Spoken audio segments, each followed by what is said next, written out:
I love classic cars because they're interesting to drive, they're durable, and they're just different. Modern cars have all these gadgets and so on, but they feel like toys.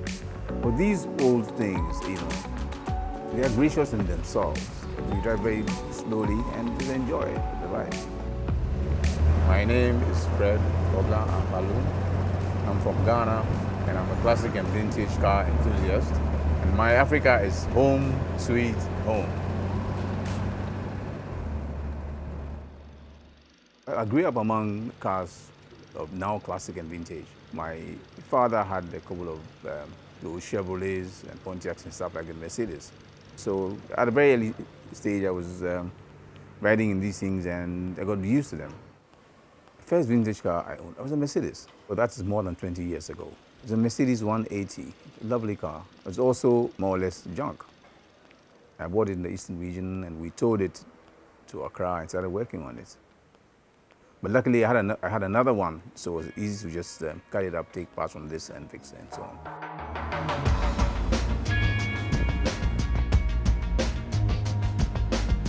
It's a wonderful feeling. It's a fulfilling kind of thing. You see, with the modern cars, the difference is that the steering wheels are all padded. You know what to expect. But this is ivory.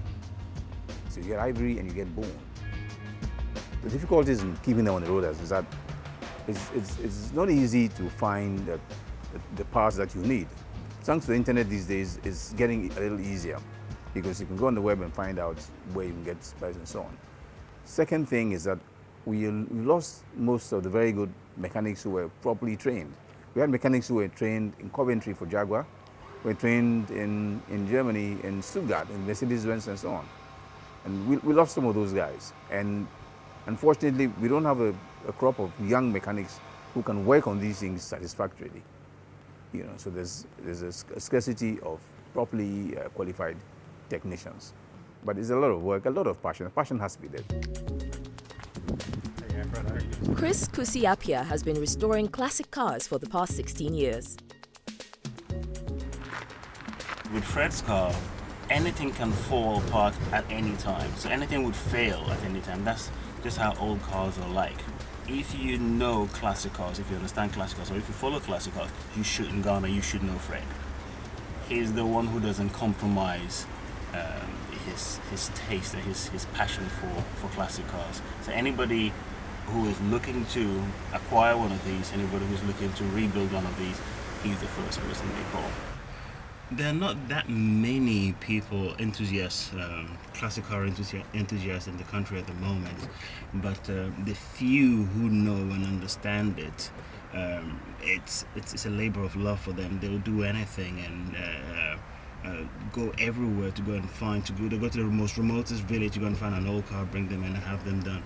It's getting more and more popular these days because people now have more disposable income and they are beginning to appreciate some of these old cars. In the last 20 years, it's picked up. 20 years ago, if you got on the road, you're probably the only car or the only person. But now you find that you drive around, you find friends and people are treasuring their cars and they maintain them better. I think society is getting a bit more sophisticated because they're scarce, they're more valuable and people treasure them.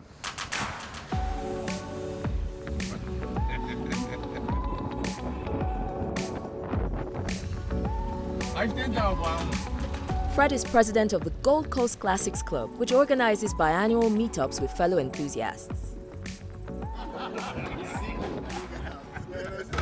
So let's listen to the engine sound, very beautiful. Excellent. This is Ghana Club. It used to be a Gold Coast Club, and it's an old club that was established in 1947.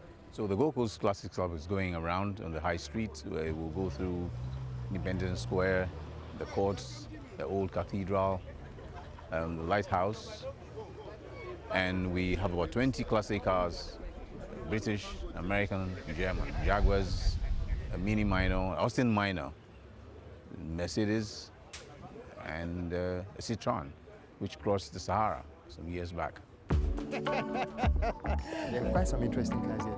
Yahaya Alpha Subaru has driven his 1986 Citroen to 12 countries, including a 24-day drive from Accra to Sweden 11 years ago. Wow. That's I good. thought you couldn't make it. Actually. Yeah. Usually when people see it, their first reaction is to smile and wonder, is this a toy? And if it's not, it's like, wow, this must be very old. So I remember on the trip in Mali and in Mauritania, there were a few hostile situations, but the fact that people see the car, see me in it, they think it's a joke. You know, when you tell them I'm driving to Sweden, it's like nobody takes me seriously, you know, which helps a lot, you know. And actually I made quite a lot of friends on the way just because of the design of the car and the look of the car. So that made my trip a lot easier. It probably would have been more difficult if I had used a different car. It's good in the sun, it's good in mud, it's good in water, it's light. And the engine is small, it's 602. Probably your lawnmower at home is more powerful than this. You know, it's only less than 40 horsepower. Yahaya feels the act of preserving something historic has earned respect from people. The idea of the maintenance culture, that you've been able to preserve something that you can still showcase. You know, people love that idea because not too many people will be able to take care of things for a very long time and show the same kind of affection as they did when they brought it fresh from the factory.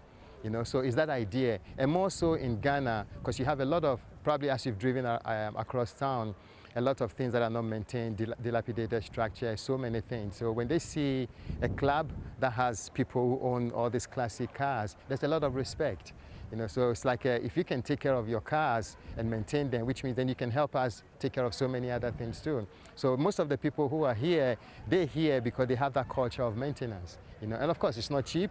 It's not easy, but it's something that they take pride in, you know. So that's what makes the Classic Car Club special. I think it's important to preserve these things. These are treasures, irreplaceable treasures. They don't make cars like that these days. It's all a lot of just fiberglass and paper. But this is hard metal, and these are durable machines. So you're really driving something unusual and something that is valuable.